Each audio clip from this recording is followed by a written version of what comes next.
Hello everyone, welcome to my channel complete Shiksha. दोस्तों, हम इस वीडियो में 50 क्वेश्चंस के सेट लगाएंगे, तो आप पूरे वीडियोस को देखिएगा और हमें कमेंट बॉक्स में बताइएगा कि आप इन सभी 50 क्वेश्चनों में से कितना सही कर पाए हैं। तो चलिए हम देखते हैं अपने आज के क्वेश्चंस को, और उससे रिलेटेड हम एक्स्ट्रा क्वेश्चंस भी बताएंगे। तो सिर्फ यहाँ 50 क्वेश्चंस ही नहीं, इसके साथ साथ आपका 100-200 क्वेश्चंस कंप्लीट होने वाला है। तो चलिए देखते हैं। पहला क्वेश्चन है, व्यपगत का सिद्धांत डॉक्ट्राइन ऑफ लैप्स से कौन संबंधित है? यहाँ सही आंसर होगा ऑप्शन नंबर ए, लॉर्ड डलहौजी। इसके लिए सिर्फ आपको 10 सेकंड का टाइम मिलेगा, आप उतना में ही आप अपने क्वेश्चंस को सोच लेंगे। तो चलिए देखते हैं यहाँ लॉर्ड डलहौजी। लॉर्ड डलहौजी को हम लोग फादर ऑफ रेलवे के नाम से जानते हैं, क्योंकि इनके शासनकाल में रेलगाड़ी को चलाया गया था। और रेलवे बोर्ड की स्थापना की बात कर ले तो 16 अप्रैल 1853 को किया गया था। कब? 16 अप्रैल 1853 को। देखते हैं अगले क्वेश्चन को। नेक्स्ट क्वेश्चन है, भारत के महान्यायवादी को कौन हटा सकता है? सही आंसर है ऑप्शन नंबर बी, राष्ट्रपति के द्वारा महान्यायवादी को नियुक्त और हटाया जा सकता है। इसका मतलब ये हो गया कि राष्ट्रपति के मर्जी पर ही महान्यायवादी की नियुक्ति भी होती है, उनका सैलरी भी उनके ही मर्जी से, मतलब जो भी होता है महान्यायवादी राष्ट्रपति के अंदर होता है। तो यहाँ महान्यायवादी को कौन हटा सकता है? राष्ट्रपति। नियुक्त भी कौन कर सकता है? तो राष्ट्रपति। देखते हैं अगला क्वेश्चन। ट्राई ब्रेकर शब्द का संबंध किस खेल से है?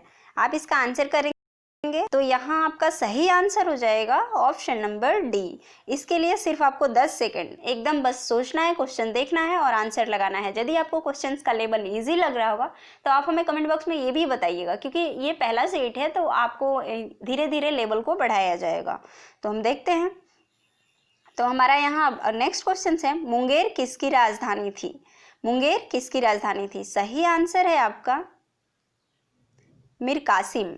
Option number B, Mir Qasim की राजधानी क्या थी? मुंगेर थी।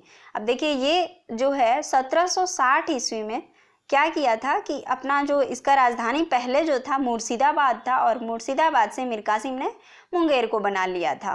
तो मीर कासिम जो था वो मीर जाफर का कौन था? दामाद था, जो कि मुर्शिदाबाद को 1760 में मुर्शिदाबाद से अपनी राजधानी मुंगेर बना लिया था। देखते हैं अगले क्वेश्चन को। अगला क्वेश्चन है, भारत का प्रथम वायसराय कौन था? इसके लिए 10 सेकंड। सही आंसर है option number C, Lord Canning. Lord Canning Bharat के प्रथम वायसराय थे, और अंतिम वायसराय और स्वतंत्र भारत के प्रथम गवर्नर जनरल की बात कर ले तो कौन थे? लॉर्ड माउंटबेटन थे। लॉर्ड माउंटबेटन जो थे अंतिम वायसराय और स्वतंत्र भारत के प्रथम गवर्नर जनरल भी थे। एक्चुअली भारत में पहले जनरल चलता था, फिर जब अंग्रेजों का शासन आया उसने वायसराय पोस्ट को रखा, मतलब पद को ला दिया नया शब्द को, तो वायसराय पद बना दिया जनरल को हटा करके। फिर जब भारतीय लोगों के हाथ में आया, जब स्वतंत्र हुआ, तो फिर वायसराय को हटा करके अब क्या कर दिया गया? जनरल में गवर्नर जोड़ दिया गया, तो गवर्नर जनरल अब किया जाने लगा। तो इसलिए प्रथम जो वायसराय था, जो अंग्रेज था, वो लॉर्ड कैनिंग था, और जो लास्ट का वायसराय बना, वायसराय जो बने थे, और वो वायसराय थे ही जो कि लॉर्ड माउंटबेटन, और फिर वही उस टाइम स्वतंत्र हुआ हमारा देश, तो वो क्या बन गए? स्वतंत्र भारत के प्रथम गवर्नर जनरल बन गए, क्योंकि वायसराय का पोस्ट को बदल के गवर्नर जनरल नाम कर दिया गया। जैसे आप देख सकते हैं कि अभी योजना आयोग का नाम बदल करके 2015 में क्या कर दिया गया? नीति आयोग। तो वैसे ही इसका भी नाम बदला गया था सिर्फ। देखते हैं अगले क्वेश्चन को। अगला क्वेश्चन है, इनकलाब जिंदाबाद का नारा किसने दिया था? इसका ऑप्शन नंबर ए, इनकलाब जिंदाबाद का नारा किसके द्वारा दिया गया था? भगत सिंह के द्वारा दिया गया था। देखते हैं अगले क्वेश्चन को। अगला क्वेश्चन है, गुरु गोविंद सिंह की माता का नाम क्या था? गुरु गोविंद सिंह की माता का नाम क्या था? सही आंसर है ऑप्शन नंबर बी, बीबी जैला। गुरु गोविंद सिंह के माता जी का नाम बीबी जैला था। अब गुरु गोविंद सिंह के बारे में थोड़ा सा जान लेते हैं। तो गुरु गोविंद सिंह सिखों के 10वें गुरु थे, और इनको आप अंतिम गुरु भी कह सकते हैं, क्योंकि इसके बाद कोई गुरु नहीं बनाए गए, और गुरु ग्रंथ साहिब को क्या किया गया? उसको उसका ही मान्यता दे दिया गया, क्योंकि ये अब उस टाइम से गुरु वाला पोस्ट को हटा दिया गया। और इनके जो पिताजी थे, गुरु गोविंद सिंह के पिताजी थे, वो गुरु तेज बहादुर थे, जो कि 9वें गुरु थे सिखों के। और गुरु गोविंद सिंह की माता का नाम आपको याद रखना है, बीबी जैला था। इनका जन्म जो हुआ था वो पटना में 5 जनवरी 1666 में हुआ था, पटना सिटी में, जो कि बिहार में स्थित है। तो ठीक है, हम देखते हैं अगले क्वेश्चंस को। हमारा यहाँ नेक्स्ट क्वेश्चन है, अर्थशास्त्र के लेखक कौन है? सही आंसर है आपका ऑप्शन नंबर बी, कौटिल्य। अर्थशास्त्र जो पुस्तक है, ये अर्थशास्त्र आपको लग रहा होगा सब्जेक्ट, लेकिन ये एक बुक का नाम है अर्थशास्त्र, जो कि किस सब्जेक्ट से रिलेटेड है? तो इसमें राजनीति से रिलेटेड है। आप नाम देख के कंफ्यूज नहीं होइएगा कि अर्थशास्त्र है तो इकोनॉमिक्स से रिलेटेड होगा, नहीं, ये पॉलिटिक्स से रिलेटेड है, राजनीति से रिलेटेड है। तो इसके लेखक जो हैं वो कौटिल्य, जिनका बचपन का नाम क्या था? विष्णुगुप्त था, और बाद में इनके नीतियों के कारण इन्हें चाणक्य नाम से भी जाना जाने लगा। तो इनका 3 नाम था, कौटिल्य, विष्णुगुप्त और चाणक्य। तो अर्थशास्त्र में यदि इन तीनों में से कोई भी ऑप्शन रहता है तो वो आपका सही आंसर हो जाएगा। देखते हैं अगले क्वेश्चंस को। बक्सर का युद्ध किसके बीच हुआ था? देखिए, बक्सर का युद्ध जो हुआ था वो किसके किसके बीच में हुआ था, ये आपसे क्वेश्चन किया गया है। सही आंसर है option number A, Mir Qasim और अंग्रेजों के बीच में हुआ था। और कब हुआ था? तो 1764 ईस्वी में हुआ था, जिसमें अंग्रेजों ने क्या किया था? मीर कासिम को हरा दिया था और बक्सर का युद्ध जीत गया था। देखते हैं अगला क्वेश्चंस को। अगला क्वेश्चन है, फणीश्वर नाथ रेणु का जन्म कहाँ हुआ था? सही आंसर है आपका ऑप्शन नंबर बी, पूर्णिया जिले में, बिहार के पूर्णिया जिले में फणीश्वर नाथ रेणु का जन्म हुआ था। ये हिंदी साहित्य के एक प्रसिद्ध कवि थे। कौन थे फणीश्वर नाथ रेणु?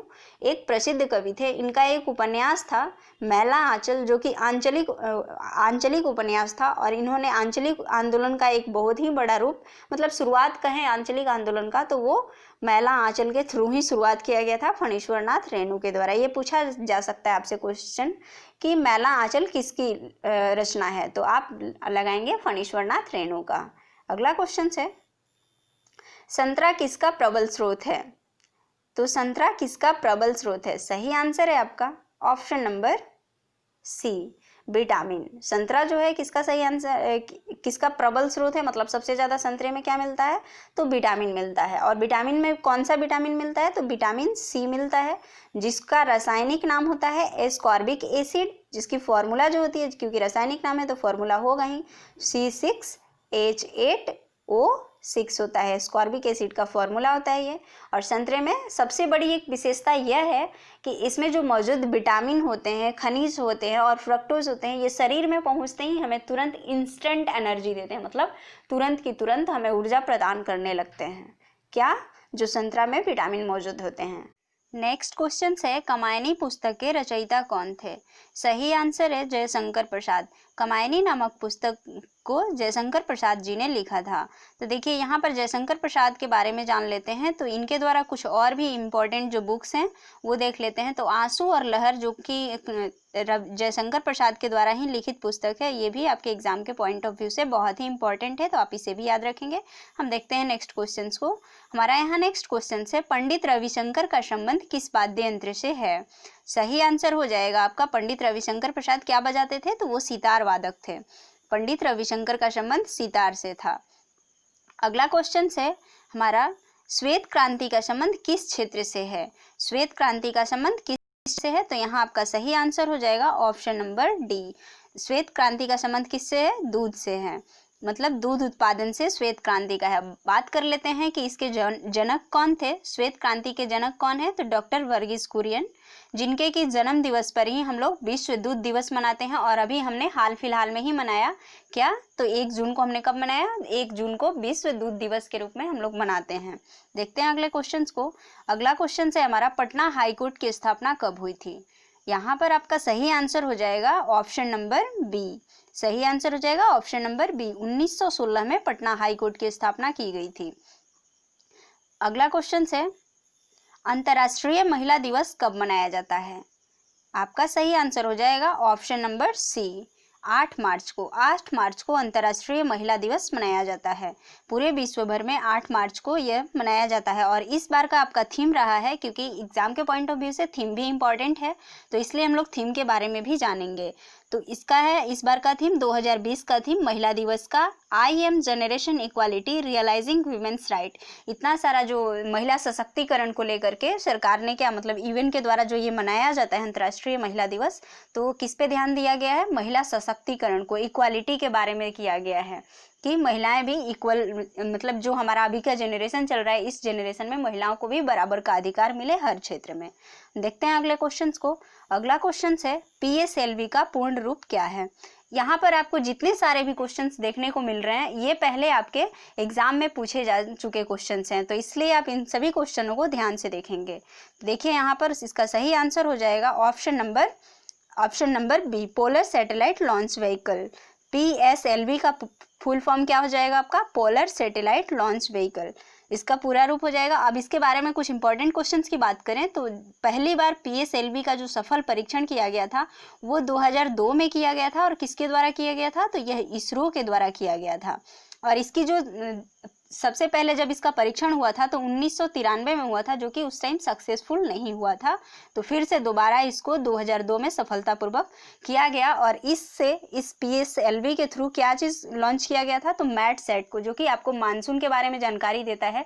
जिस सैटेलाइट से हमें मानसून की जानकारी मिलती है उसी को लॉन्च किया गया था PSLV के थ्रू पहली बार 2002 में। और किसने किया था? तो इसरो के द्वारा किया गया था। अब बात यहाँ इसरो का हुआ है तो हम लोग इसरो के बारे में भी जान लेते हैं। तो इसरो का फुल फॉर्म हो जाता है आपका इंडियन स्पेस रिसर्च ऑर्गेनाइजेशन, जिसकी स्थापना कब हुआ था? तो 15 अगस्त 1969 को स्थापना किया गया था। हम देखते हैं अपने नेक्स्ट क्वेश्चंस को। हमारा यहाँ नेक्स्ट क्वेश्चन है, भगवान बुद्ध का जन्म लुम्बिनी में हुआ था। लुम्बिनी कहाँ है? देखिए, भगवान बुद्ध का जन्म लुम्बिनी में हुआ था, तो लुम्बिनी वर्तमान समय में कहाँ पे है? तो ये कहाँ हो जाएगा आपका? यहाँ सही आंसर हो जाएगा option number C, Lumbini Nepal में है। भगवान बुद्ध का जहाँ पर जन्म हुआ था, गौतम बुद्ध का, वो स्थान का नाम क्या था? लुम्बिनी, जो कि कहाँ पर स्थित है? नेपाल में। हम देखते हैं अगले क्वेश्चंस को। अगला क्वेश्चन है, सितारा देवी का संबंध किस विद्या से है? सितारा देवी का संबंध किस विद्या से है? तो यहाँ पर आपका सही आंसर हो जाएगा ऑप्शन नंबर डी, कथक नृत्य। सितारा देवी किससे रिलेटेड है? तो वो कथक नृत्य की एक क्या है? डांसर हैं, जो कि कथक डांस करती हैं। अब बात यहाँ कथक का हुआ है तो कथक कहाँ का शास्त्रीय नृत्य है? तो ये आपका कथक हो जाएगा यूपी का शास्त्रीय नृत्य है। सितारा देवी का संबंध कथक से है और कथक जो नृत्य है कहाँ का शास्त्रीय नृत्य है? तो ये उत्तर प्रदेश का शास्त्रीय नृत्य है। हम लोग देखते हैं अब यहाँ से अगला क्वेश्चंस। तो हमारा नेक्स्ट क्वेश्चंस हो जाएगा, गैल्वेनाइज्ड लोहे के चादर पर किसकी परत चढ़ी होती है? गैल्वेनाइज्ड लोहे की जो चादर होती है उस पर किस चीज़ की परत चढ़ी होती है? तो आपका सही आंसर हो जाएगा ऑप्शन नंबर सी, जस्ता का। गैल्वेनाइज्ड जो लोहा होता है, देखिए गैल्वेनाइज्ड लोहा क्या होता है? तो इसमें जो जंग लगने से बचाने के लिए लोहे पर जिस चीज़ का लेप चढ़ाया जाता है उसी को बोलते हैं गैल्वेनाइज्ड लोहा। जब उस पर लेप चढ़ जाता है तो उसको बोलते हैं गैल्वेनाइज्ड, मतलब गैल्वेनीकृत लोहा बोलते हैं उसको। और उस पर क्या चीज़ का लेयर चढ़ाया जाता है? तो जस्ते का, जिससे वो उसे जंग से बचाया जा सके। क्योंकि जब लोहा जो होता है वो आयरन जो होता है, जो मतलब ऑक्सीजन के कांटेक्ट में आता है तो वो फेरस ऑक्साइड बना देता है, जो कि जिसको हम लोग आम भाषा में जंग बोलते हैं, जिससे संक्षारित हो जाता है। और उससे क्या होता है, जल्दी से जल्दी आयरन जो होता है वो खराब हो जाता है और टूट जाता है। तो उससे बचाने के लिए हम लोग उसको गैल्वेनीकृत करते हैं, जिसपे जस्ता की लेयर को चढ़ाते हैं। हम देखते हैं अगले क्वेश्चन को। हमारा यहाँ अगला क्वेश्चन है, पृथ्वी पर सबसे कठोरतम पदार्थ क्या है? आपका सही आंसर हो जाएगा ऑप्शन नंबर बी। यहाँ पर पृथ्वी पर सबसे कठोरतम पदार्थ क्या है? हीरा है। लेकिन आपको ऑप्शन में प्लैटिनम भी दिख रहा है और सोना भी दिख रहा है। यहाँ पर यदि हीरा नहीं रहता तो आपका सही आंसर क्या हो जाता? प्लैटिनम हो जाता है, क्योंकि सोना से भी कठोरतम पदार्थ प्लैटिनम होता है। लेकिन इस पृथ्वी पर सबसे कठोरतम पदार्थ की बात करें तो वो आपका हीरा होता है, क्योंकि ऑप्शन में हीरा भी है, इसलिए यहाँ पर सही आंसर हीरा ही जाएगा। तो इसलिए आपको कंफ्यूज नहीं होना है, मैंने सब कुछ यहाँ पर क्लियर किया है। तो हम देखते हैं अगले क्वेश्चंस को। अगला क्वेश्चन है, डायनेमो बदलता है, मतलब डायनेमो जो यंत्र है वो किसको किस चीज में बदलता है? तो सही आंसर हो जाएगा, डायनेमो क्या करता है? यांत्रिक ऊर्जा को विद्युत ऊर्जा में कन्वर्ट करता है। ऐसे ऐसे कुछ यंत्रों का लिस्ट हमने आपको प्रोवाइड कर देंगे, यदि आपको जरूरत होगा तो आप कमेंट बॉक्स में जरूर बताइएगा कि कौन सा यंत्र किस में बदलता है। इसके लिए एक छोटा सा मैं क्लिप बना दूंगी। तो देखते हैं हम अपने अगले क्वेश्चन को। इससे आपको याद रखना है कि डायनेमो क्या करता है? यांत्रिक ऊर्जा को विद्युत ऊर्जा में बदलता है। यहाँ पर अगला क्वेश्चन है, विद्युत धारा किस यंत्र से मापते हैं? विद्युत धारा जो कि क्या होता है, इलेक्ट्रिक करंट जो है हम लोग किस यंत्र से मेजर करते हैं, उसको मापते हैं? तो यहाँ सही आंसर हो जाएगा option number C, ammeter. Ammeter के द्वारा हम लोग विद्युत धारा को मेजर करते हैं, मापते हैं। अब बात हम लोग कर लें आमीटर का, तो आमीटर जो होता है वो हमेशा ही हम लोग किस क्रम में लगाते हैं? श्रेणी क्रम में, जिसको इंग्लिश में सीरीज कनेक्शन बोलते हैं।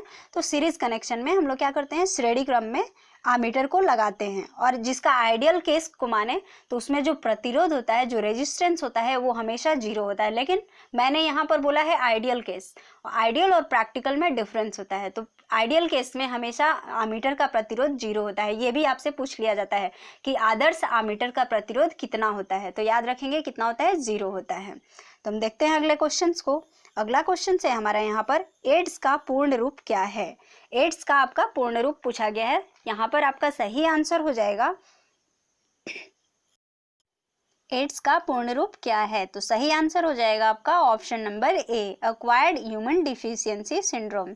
सही आंसर हो जाएगा क्या? ऑप्शन नंबर ए, एक्वायर्ड ह्यूमन डिफिशियंसी सिंड्रोम। अब बात कर लेते हैं एड्स के बारे में। तो एड्स जो है वो कैसा डिजीज है, किससे होने वाला है? तो ये वायरस से होने वाला डिजीज है। ये भी ऐसे आपके एग्जाम में पूछा जाता है। और एड्स होने पर क्या होता है कि इसमें जो हमारा WBC होता है वो अचानक ही मतलब क्या होने लगता है, कम होने लगता है, जिससे हमारा रोग प्रतिरोधक क्षमता जो होता है वो दिन पर दिन क्या हो जाता है, खराब हो जाता है। मतलब WBC को ये खत्म कर देता है। जो वायरस होता है एड्स का, वो क्या करता है, WBC को खत्म करता है।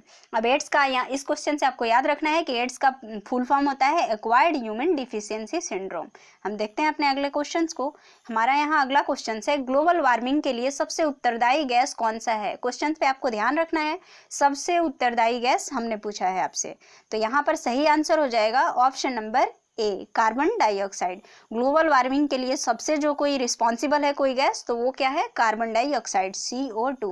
वैसे तो कार्बन मोनोऑक्साइड, नाइट्रस ऑक्साइड, जितने भी सल्फर डाइऑक्साइड, ये सभी ग्लोबल वार्मिंग के लिए उत्तरदायी हैं। लेकिन उन सब में किसी का भी रोल सबसे ज़्यादा है, तो वो है कार्बन डाइऑक्साइड का। ग्लोबल वार्मिंग के लिए सबसे ज़्यादा उत्तरदायी कार्बन डाइऑक्साइड है। और इस टाइप का क्वेश्चन आपको मैक्सिमम एग्जाम में देखने को मिल सकता है, और मिलता ही है, ये क्वेश्चन आता ही है ग्लोबल वार्मिंग से। तो इसमें आपको कंफ्यूज नहीं होना है, क्योंकि ऑक्साइड तो सब ही सही होता है, सब रिस्पॉन्सिबल है इसके लिए, लेकिन कार्बन डाइऑक्साइड सबसे ज़्यादा है। तो इस क्वेश्चन से आपको याद रखना है, कार्बन डाइऑक्साइड ग्लोबल वार्मिंग के लिए रिस्पॉन्सिबल है। हम देखते हैं अगले क्वेश्चन को। अगला क्वेश्चन है, भारत इंजन का आविष्कार किसने किया था? सॉरी, यहाँ पर भाप इंजन होगा। भाप इंजन का आविष्कार किसने किया था?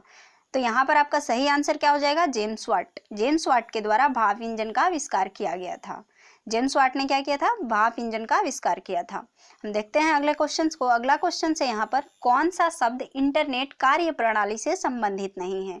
क्वेश्चन आप समझेंगे यहाँ पर, इंटरनेट कार्य प्रणाली का मतलब ये हुआ कि कौन सा जो इसमें से जो वर्ड है वो इंटरनेट में काम करने के लिए रिस्पॉन्सिबल नहीं है। तो सही आंसर क्या हो जाएगा आपका यहाँ पर, ऑप्शन नंबर डी हो जाएगा। ऑप्शन नंबर डी कैसे हुआ, देखिए www इसका मतलब वर्ल्ड वाइड वेब, जो कि आप क्या करते हैं, किसी भी चीज़ को सर्च करने के लिए इंटरनेट में पहले आप इस वर्ड का यूज़ करते हैं। तो ये आपके क्या हुआ गया, इंटरनेट में कार्य करने के लिए ये ज़रूरत है, इस वर्ड का ज़रूरत है। किस चीज़ का, www का। HTTP ये भी आप URL कुछ भी लिखते हैं, मतलब कोई भी चीज़ जब आप सर्च बार में डालते हैं इंटरनेट में सर्च करने के लिए, तो उसमें आप कुछ लिखते हैं, उसी को हम लोग URL बोलते हैं। तो उसका स्टार्टिंग क्या होता है, HTTP। इसका फुल फॉर्म होता है हाइपरटेक्स्ट ट्रांसफर प्रोटोकॉल। तो ये भी हम लोग इंटरनेट के लिए URL में यूज़ करते हैं, तो ये भी ज़रूरत है। और ईमेल भी क्या होता है, ईमेल भी इंटरनेट से ही कार्य करता है, इंटरनेट के थ्रू ही हम लोग ईमेल को भी यूज़ कर पाते हैं। इसका फुल फॉर्म जो होता है ईमेल का, इसका फुल फॉर्म होता है इलेक्ट्रॉनिक्स मेल। तो ये सभी इंटरनेट कार्य प्रणाली से ही क्या है, रिलेटेड हैं। तो इसलिए इसका सही आंसर हो जाएगा ऑप्शन नंबर डी। हम देखते हैं अगले क्वेश्चन को। हमारा यहाँ अगला क्वेश्चन है, कौन से पर्सनल कंप्यूटर की कीबोर्ड के बटन परंपरागत टाइपराइटरों में नहीं होती? यहाँ क्वेश्चन पूछा है कि ऐसा कौन सा कीबोर्ड का बटन ऐसा है जो कि टाइपराइटर में नहीं होता है। तो आपका यहाँ पर सही आंसर हो जाएगा ऑप्शन नंबर सी, इंटर की जो होता है, जो इंटर बटन होता है, वो कीबोर्ड में तो वर्तमान रूप में उपलब्ध है, लेकिन टाइपराइटर में क्या, परंपरागत टाइपराइटरों में नहीं होता है। कौन सा, इंटर की टाइपराइटर में नहीं होता है, जबकि कीबोर्ड में होता है। तो यहाँ आपको याद रखना है, इंटर की टाइपराइटर में नहीं होती है। अब ऑप्शन अगला क्वेश्चन देखते हैं, पुर्तगालियों ने गोवा पर अधिकार कब किया।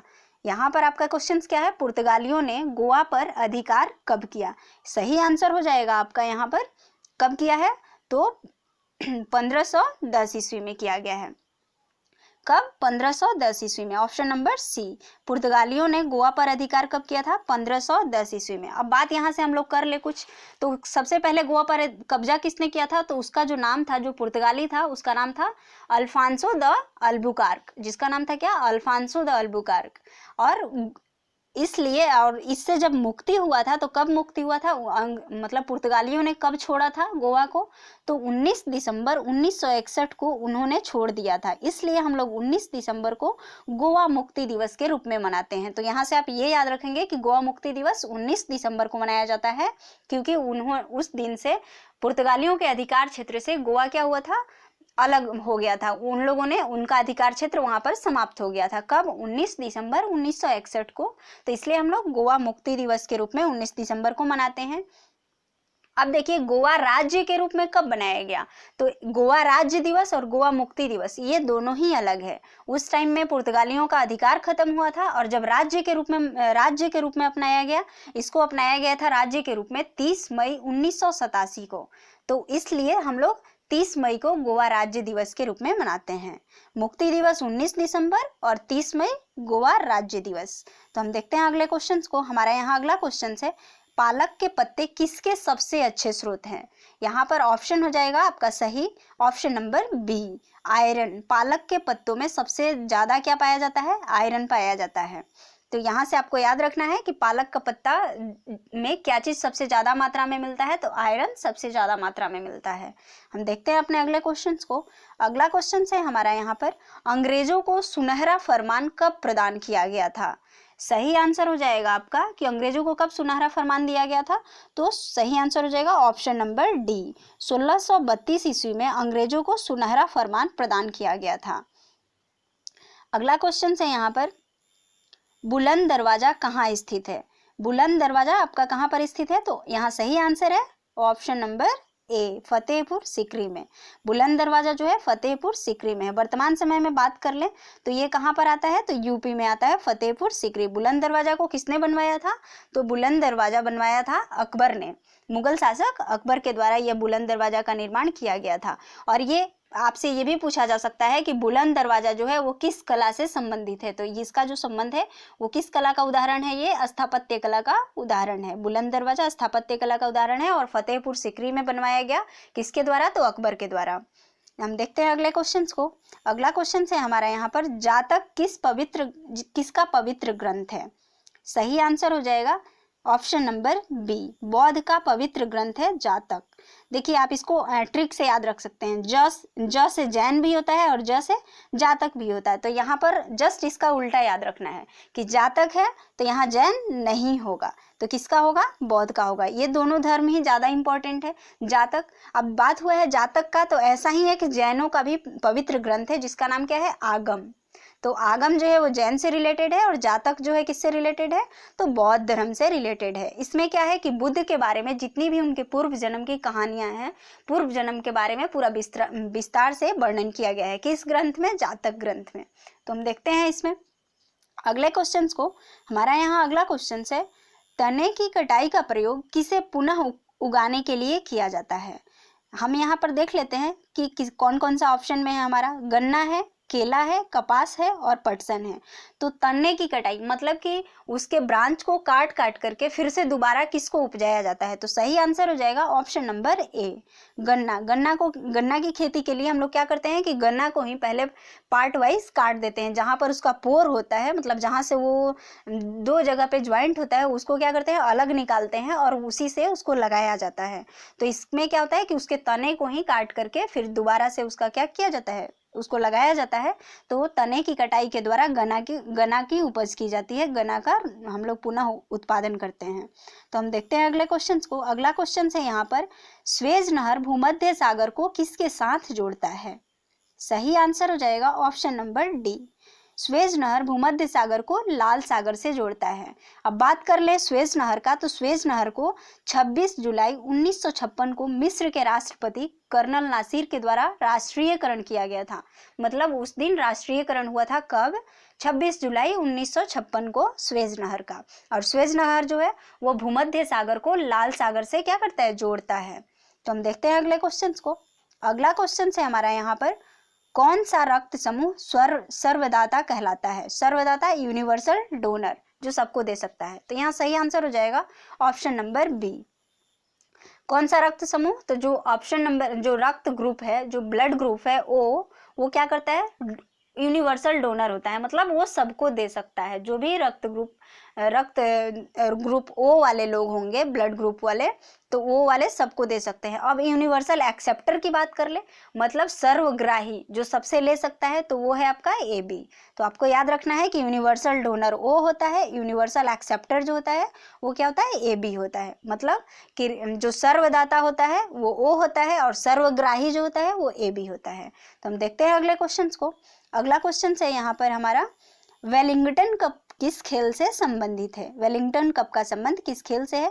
तो यहाँ पर आपका सही आंसर हो जाएगा ऑप्शन नंबर ए। वेलिंगटन कप जो है वो किस खेल से संबंधित है? तो हॉकी से संबंधित है। वेलिंगटन कप हॉकी में दिया जाने वाला एक कप है। ठीक है, तो हम देखते हैं अगले क्वेश्चन को। हमारा यहाँ पर अगला क्वेश्चन है, भारत का सबसे पहला व्यापारिक संबंध किस यूरोपीय देश के साथ हुआ था? तो भारत का सबसे पहला यूरोपीय संबंध किस देश के साथ हुआ था? यहाँ आपका सही आंसर हो जाएगा ऑप्शन नंबर डी, पुर्तगाल के द्वारा। पुर्तगाल के साथ सबसे पहले भारत का व्यापारिक संबंध था। और ये जो है भारत का सबसे पहला व्यापारिक संबंध पुर्तगाल के द्वारा हुआ था। और पुर्तगालियों ने सबसे पहले कहाँ पर अधिकार जमाया था? तो वो गोवा में जमाया था। ठीक है, हम देखते हैं यहाँ पर अगले क्वेश्चंस को। अगला क्वेश्चन है, भारत के राष्ट्रपति को पद से कौन हटा सकता है? भारत के राष्ट्रपति को पद से कौन हटा सकता है? सही आंसर हो जाएगा ऑप्शन नंबर डी, संसद के द्वारा। देखिए, संसद के द्वारा भारत के राष्ट्रपति को हटाया जा सकता है, लेकिन उसमें कंडीशन है कि 1/3 से ज्यादा वोट पारित होना चाहिए। मतलब हटाने के ये में आप यदि 1/3 से ज्यादा मत प्राप्त कर लेते हैं तो उस टाइम पे राष्ट्रपति को हटाया जा सकता है। और महाभियोग लगाकर भी राष्ट्रपति को हटाया जा सकता है, जो कि संसद के द्वारा होता है। और या फिर राष्ट्रपति अपने पद से जब इस्तीफा देते हैं तो वो उपराष्ट्रपति को क्या करेंगे? अपना त्याग पत्र दे देते हैं, तो उससे भी उन्हें हटाया जा सकता है। और जो महाभियोग की बात किया गया है तो वो अनुच्छेद 56 और अनुच्छेद 61 में महाभियोग का बात किया गया है, जो कि संसद के द्वारा लगाया जाता है और उसके द्वारा राष्ट्रपति को हटाया जाता है। तो आपको अनुच्छेद भी याद रखना है कि महाभियोग की बातें किसमें की गई है? तो अनुच्छेद 56 और अनुच्छेद 61 में राष्ट्रपति को हटाए जाने से संबंध में है, महाभियोग के द्वारा, जो कि संसद के द्वारा पारित किया जाता है। हम देखते हैं अगले क्वेश्चन को। हमारे यहाँ नेक्स्ट क्वेश्चन है, लोकनायक किसका उपनाम है? सही आंसर हो जाएगा बाल गंगाधर तिलक। लोकनायक के नाम से कौन प्रसिद्ध थे? तो बाल गंगाधर तिलक प्रसिद्ध थे। मतलब इनका जो उपनाम था तो वो क्या था? लोकनायक था। लोकनायक बाल गंगाधर तिलक। अब लोकनायक बाल गंगाधर तिलक, जो कि 1881 ईस्वी में इनके द्वारा एक पत्रिका का संपादन किया गया था, जिसका नाम क्या था? केसरी नामक पत्रिका इनके द्वारा शुरुआत की गई थी। और यदि हम बात कर ले ऐसा ही एक और उपनाम का, जननायक, तो जननायक के नाम से कौन प्रसिद्ध है? तो कर्पूरी ठाकुर। लोकनायक से बाल गंगाधर तिलक और जननायक से कर्पूरी ठाकुर। हम देखते हैं नेक्स्ट क्वेश्चन को। हमारा यहाँ नेक्स्ट क्वेश्चन है, जैन धर्म के अंतिम तीर्थकर महावीर की मृत्यु कहाँ हुई थी? सही आंसर हो जाएगा, महावीर की मृत्यु कहाँ हुई थी? तो इनका मृत्यु बिहार के पावापुरी में हुआ था। कहाँ हुआ था? पावापुरी में। जैन धर्म के जो अंतिम तीर्थकर थे, जिनका नाम क्या था? महावीर था। जो कितने नंबर के थे? तो वो कौन थे? 24वें नंबर के तीर्थकर थे। और इनकी मृत्यु पावापुरी में हुई थी। पावापुरी कहाँ स्थित है? बिहार में स्थित है। ठीक है, और जैन धर्म के जो महावीर की जो जन्म हुआ था वो कब हुआ था? 540 ईस्वी में इनका ईसा पूर्व में जन्म हुआ था। कहाँ पर? कुंडग्राम, जो कि वैशाली बिहार में ही स्थित है। इनका जन्म हुआ था कुंडग्राम में और इनकी मृत्यु हुई थी पावापुरी में 72 वर्ष की उम्र में 468 ईसा पूर्व में। मतलब 540 में इनका जन्म हुआ और 468 में इनकी मृत्यु हुई। उस टाइम इनके ये कितने वर्ष के थे? तो 72 वर्ष की उम्र में थे। और जन्म की बात कर ले तो कुंडग्राम वैशाली में हुआ, मृत्यु इनकी पावापुरी, जो कि दोनों ही बिहार में है। तो हम देखते हैं अगले क्वेश्चन को। हमारा यहाँ नेक्स्ट क्वेश्चन है, बिहार में लोकसभा सीटों की संख्या कितनी है? सही आंसर हो जाएगा आपका ऑप्शन नंबर ए। बिहार में लोकसभा में कितनी सीटों की संख्या है? तो 40 है। और अभी विधान परिषद का चुनाव भी होने वाला है, तो विधान परिषद की बात कर ले तो बिहार में कितनी सीटें हैं? 243 सीटें हैं। अब हम चलते हैं नेक्स्ट क्वेश्चंस को। हमारा यहाँ नेक्स्ट क्वेश्चन है, बिंबिसार किस वंश का राजा था? बिंबिसार जो था वो किस वंश से संबंधित था, ये आप कह सकते हैं। तो यहाँ आपका सही आंसर हो जाएगा ऑप्शन नंबर बी। बिंबिसार जो था वो हर्यक वंश से संबंधित था और ये हर्यक वंश का संस्थापक भी था। ठीक है। और ये जो था बिंबिसार वो बौद्ध धर्म का अनुयायी था, मतलब बौद्ध धर्म को ये अपनाया था, मानता था। और राजगृह का निर्माण भी बिंबिसार के द्वारा ही किया गया था, जो कि इसने ही राजगृह को अपना राजधानी बनाया था। कौन? बिंबिसार ने, जो कि हर्यक वंश का संस्थापक है और ये बौद्ध धर्म से संबंधित था, बौद्ध धर्म का अनुयायी था। अगला क्वेश्चन है, पृथ्वी का एकमात्र प्राकृतिक उपग्रह कौन सा है? पृथ्वी का एकमात्र प्राकृतिक उपग्रह, क्वेश्चन समझेंगे आप। सही आंसर हो जाएगा ऑप्शन नंबर डी, चंद्रमा। पृथ्वी का एकमात्र प्राकृतिक उपग्रह की बात करें तो वो कौन है? चंद्रमा है, जो कि प्राकृतिक उपग्रह है। और हम बात करें कि चंद्रमा को हम अपनी नंगी आंखों से, मतलब बिना ही किसी यंत्र की सहायता से हम कितना पार्ट देख पाते हैं पृथ्वी से? तो 57% भाग हम लोग चंद्रमा का पृथ्वी से देख सकते हैं। और पृथ्वी से चंद्रमा को देखने के लिए यदि हम बात करें तो 57% देख पाते हैं हम लोग। और पृथ्वी की एक परिक्रमा लगाने में 24 दिन 28 घंटे लगता है। किसको समय लगता है? तो पृथ्वी की एक परिक्रमा करने में चंद्रमा को 27 दिन 8 घंटे का समय लगता है। हम देखते हैं अगले क्वेश्चंस को। हमारा यहाँ नेक्स्ट क्वेश्चन है, WWE के भागीदार द ग्रेट खली का असली नाम क्या है? WWE की बात कर लें तो इसका फुल फॉर्म हो जाता है वर्ल्ड रेसलिंग एंटरटेनमेंट, जिसकी स्थापना 1980 में हुई थी। लेकिन यहाँ क्वेश्चन आपसे पूछा गया है कि द ग्रेट खली का असली नाम क्या था? तो इसका सही आंसर है option number B, Dilip Singh Rana, जिसका नाम मतलब उपनाम उनको दिया गया है द ग्रेट खली। उनका ओरिजिनल नाम जो था वो क्या था? दिलीप सिंह राणा था। तो सही आंसर हो जाएगा आपका ऑप्शन नंबर बी। और ये WWE में शामिल होने वाले एकमात्र भारतीय हैं, जो कि किस राज्य से हैं? भारत के हिमाचल प्रदेश से हैं। और इनकी हाइट की बात कर ले तो जो दिलीप सिंह राणा की हाइट है वो 7 फीट 3 इंच है। तो आप समझ सकते हैं ये क्या है, एक रेसलर है, भारत के एक ऐसे भारतीय रेसलर जिनको कि WWE में स्थान मिला है। और ये अभी तक के एकमात्र भारतीय हैं WWE में वर्ल्ड रेसलिंग एंटरटेनमेंट में शामिल होने वाले। कौन?